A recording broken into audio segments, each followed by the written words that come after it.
Doreen, thank you again.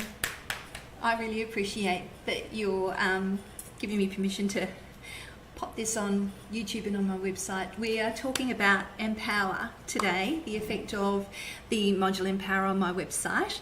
And the first meditation is where we go to our book of beliefs and we tear out a belief that we have about ourselves that is not making us feel good and replace that with a sentence that in fact is its higher perspective and a belief that actually does make us feel good but is the truth. And how did you go with that meditation?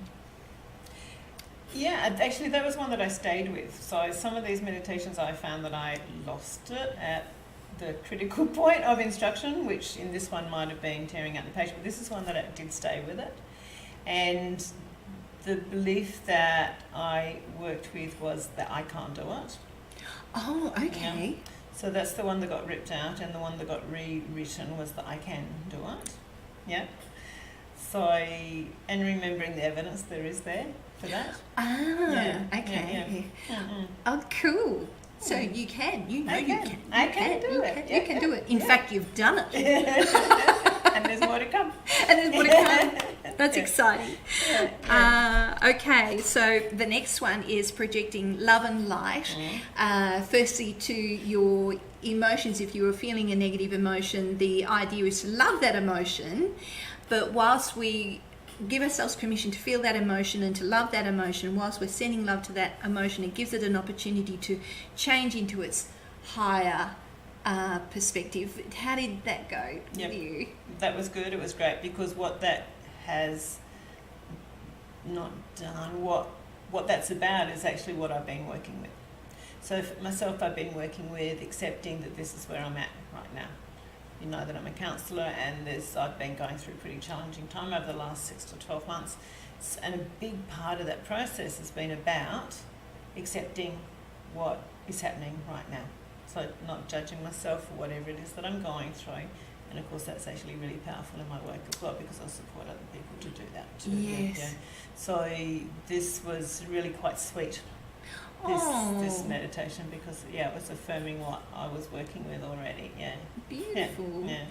And so then what we learned is to project love from our heart and determine how that feels, and from our hands to determine how that feels, and then from our whole body to someone in particular. How did that go? Did the process feel different from different parts of your body? Do you recall that? No, I don't remember any difference. What I do remember was how beneficial it was for me. So forget about the other person that I was projecting love to. What I experienced was that it was very calming and peaceful for myself. Excellent. Which is powerful because in providing that for somebody else, we're actually doing that for ourselves as well. That's right, because there is that, I don't know where the wisdom comes from, that the love that you project outwards you receive back threefold. And so I really love that. And so it makes you want to do it more, doesn't it, really? Like, I'm going to get 3 times back. So that's, in an essence, that kind of happened to you whilst you were projecting love outwards, you were receiving it right back in within yourself. Yeah, it was very lovely. Good. So the pain body, that's right, the pain body is the next one. And so the idea behind this particular meditation is recognising the pain in other people when they're behaving in a way that you can tell that they're out of alignment with their peace and calm within. And the idea behind it is to be able to create a wall so that we're not affected by their pain in a negative way, cutting that cord of attachment. And I learnt from Eckhart Tolle in his book A New Earth about the pain body, so it was Eckhart that gave me this beautiful wisdom, that the art of actually observing the pain in the other person really helped with not connecting to that pain. How did you go with that particular meditation? Loved it. I think that is something that's going to be really useful for me in my life. It has been, but not in perspective of having other people to use this process with, but I realise it's a process that I can use with myself as well. Yes. So that when I'm in that place of projecting venting, ranting, going into victimhood. Yeah. Yeah. Recognising that's your pain Yes, inside. right, exactly. Yeah, because that's part of yeah. it. Yeah, exactly. So accepting that, allowing myself to have that expression, and Loving it. myself love and light. Yeah. So what I think was also really useful, and I'm looking forward to trying it out in the world, is when I have someone around me that is, demonstrating that, so that I can use the process in that moment. Yeah. So what's also good is being here right now to be reminded of that meditation. Thank you. Yeah.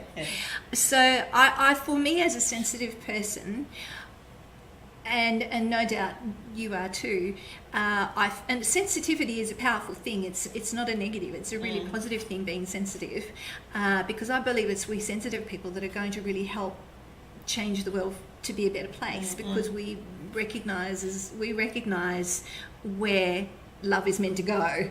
And and so as a sensitive person, I used to find for myself that I would easily buy into other people's drama. And the idea behind this, where Eckhart Tolle really helped me, was it helped me stop buying into other people's drama. And it was just great. I give you permission to feel the way you feel, and that's fine. And it just really stopped that pain that I felt because someone else was going through something. It really helped create that. And that's the thing that protection. I can see, is because when somebody else is going off about something, what is happening, I'm going into my own stuff. I'm being triggered. Yeah. So this is a way for me to actually go, okay, now listen to the other person, recognise what's happening in the other person. Yeah. I can go into my stuff later.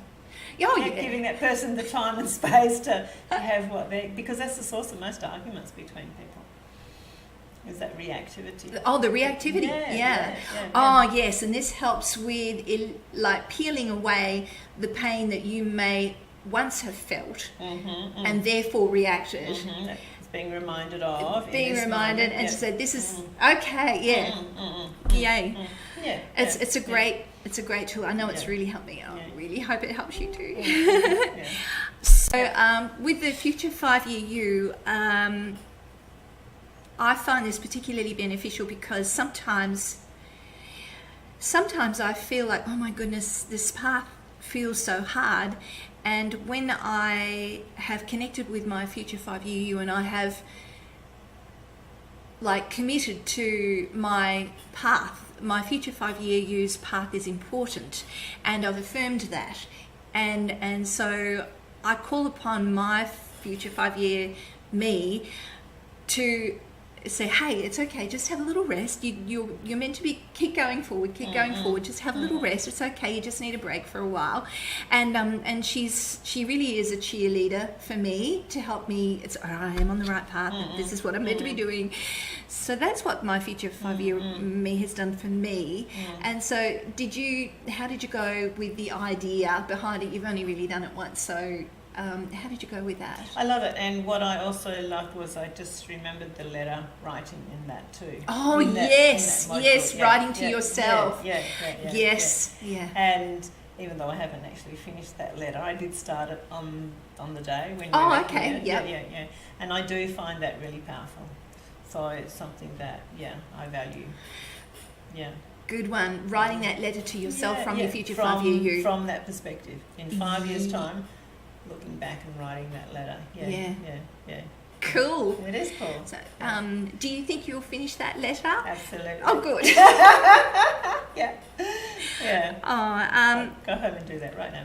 Oh, thank you, beautiful Doreen. I'm so very grateful for you participating and being part of it, and also being so kind in sharing your experiences. You're very welcome. Thank you.